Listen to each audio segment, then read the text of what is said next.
En este video vamos a derivar la ecuación de continuidad. Y lo vamos a hacer partiendo de la ecuación para la corriente. La corriente, ¿verdad?, la habíamos definido en 3 dimensiones como J igual a la derivada de la corriente respecto al área perpendicular. Y esta expresión la podemos escribir de este modo. Aquí dI, por lo tanto, sería igual a J por el elemento de área perpendicular. En el caso que estamos mirando, pues en general podríamos escribir esto utilizando el producto punto del siguiente modo, ¿verdad? Esto lo que quiere decir, ¿verdad? Está mostrado en la figura. Si tenemos la corriente J y tenemos una superficie que aquí está en el color azul, lo que sería la corriente, ¿verdad? Que aquí se me queda, ¿verdad?, el vector. Lo que sería la corriente es J por el área perpendicular a J. Note que el área de esta superficie no está perpendicular al vector J, pero si yo proyecto la superficie en el plano perpendicular a J, tendría este cuadrito, este rectángulo que está aquí en gris. Por lo tanto, básicamente lo que uno hace es que podría dibujar un vector unitario, ¿verdad?, en la superficie, un vector de área, ¿verdad?, que sería perpendicular a esa superficie, que le vamos a llamar DA perpendicular. Y entonces, o DA, no DA perpendicular, el vector de área. Y uno puede tomar el producto punto de J con DA y eso me daría J por el área perpendicular, ¿verdad? Se integro en la superficie. Si lo vamos a hacer en el contexto de una superficie que, ¿verdad?, que no es un elemento de superficie, sino que es una superficie como tal, pues deberíamos remover entonces aquí eh, el diferencial y tendríamos entonces que J punto J punto A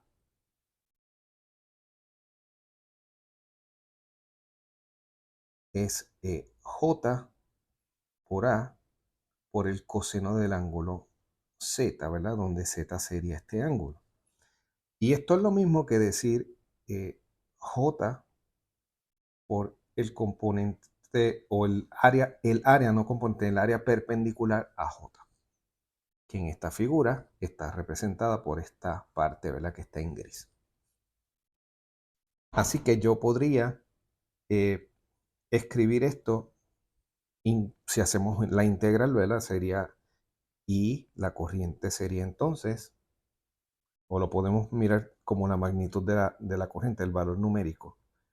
Esto sería, puede ser escrito como la integral sobre esa superficie que yo le voy a llamar S de J por el área perpendicular. Bueno, el diferencial de área perpendicular. Lo podemos escribir de este modo.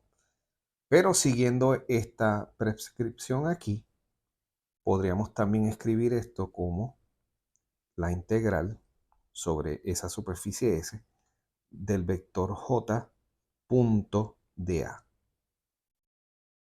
donde ahora tomamos un elemento, ¿verdad?, en la superficie, un elemento aquí de área en la superficie, y hacemos el mismo cómputo básicamente que se muestra aquí en la parte de abajo. Así que podemos tener la corriente escrita de este modo. Bien. Si ahora consideramos un volumen y vemos ¿verdad?, la corriente que sale de ese volumen, uno entonces puede calcular, ¿verdad?, cuánto es la corriente que está saliendo a través de esa superficie que está cerrada, ¿verdad?, que la superficie entonces está, ¿verdad?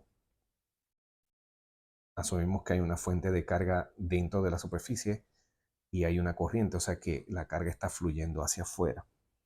Uno puede entonces calcular cuál sería la derivada de Q respecto al tiempo. O sea, cómo esa carga va fluyendo, va cambiando con el tiempo dentro de esa superficie.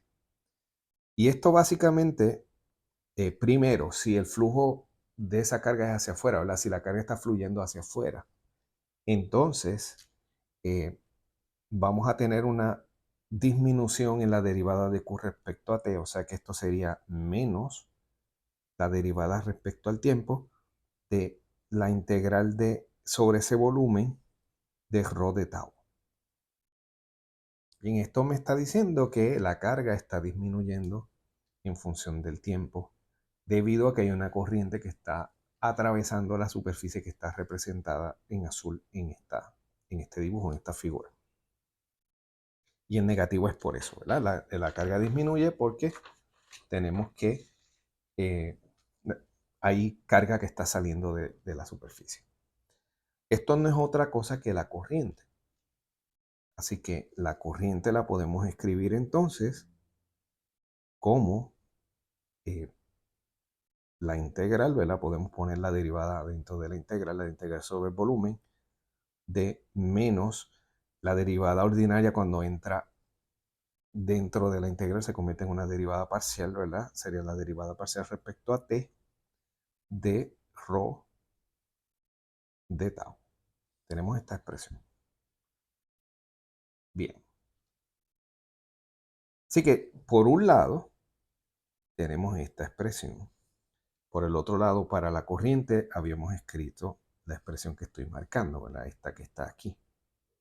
Así que podríamos igualar estas expresiones y yo podría, ¿verdad?, decir que la integral de j punto de A sobre la superficie va a ser igual a la integral sobre el volumen de el negativo de la derivada de ρ respecto al tiempo. Así que tenemos esto. Note que como es una superficie cerrada, esta integral ahora es una integral sobre una superficie cerrada, así que ponemos el cerito este, ¿verdad? En la integral para indicar eso. Ahora bien, yo puedo convertir una integral de superficie en una integral de volumen utilizando el teorema de la divergencia, ¿verdad? Así que si recordamos el teorema de la divergencia,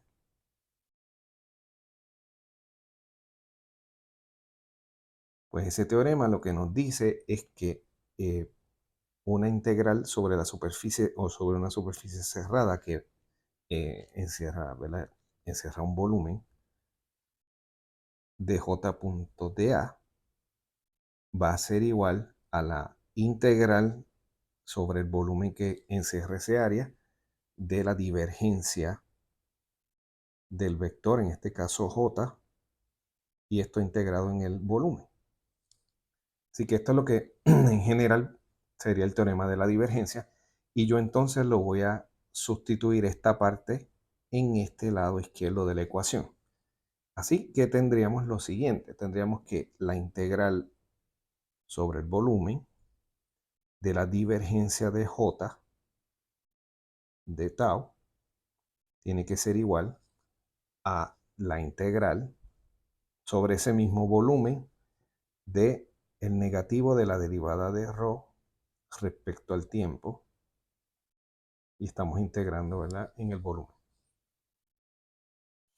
Yo puedo reescribir esto pasando la integral, ¿verdad?, de la derecha al lado izquierdo y utilizando las propiedades de la integral en términos de la suma, y lo puedo escribir de este modo: la integral sobre el volumen de divergencia de j más la derivada de ρ respecto al tiempo, ¿verdad? Y tendríamos la integral de esta suma integrado entonces en el volumen. Esto sería igual a 0. Y resulta que no hemos dicho que es V, ¿verdad? ¿Cuál es el volumen? O sea que esta expresión aplica a cualquier volumen V. Así que para que esto dé 0 para cualquier volumen, la cantidad entre paréntesis es la que debe ser 0. Por lo tanto, concluimos que la siguiente ecuación debe ser cierta, que la divergencia de J más la derivada de la densidad de carga de la móvil respecto al tiempo, esto debe ser igual a cero. Y esta expresión es conocida como la ecuación de continuidad.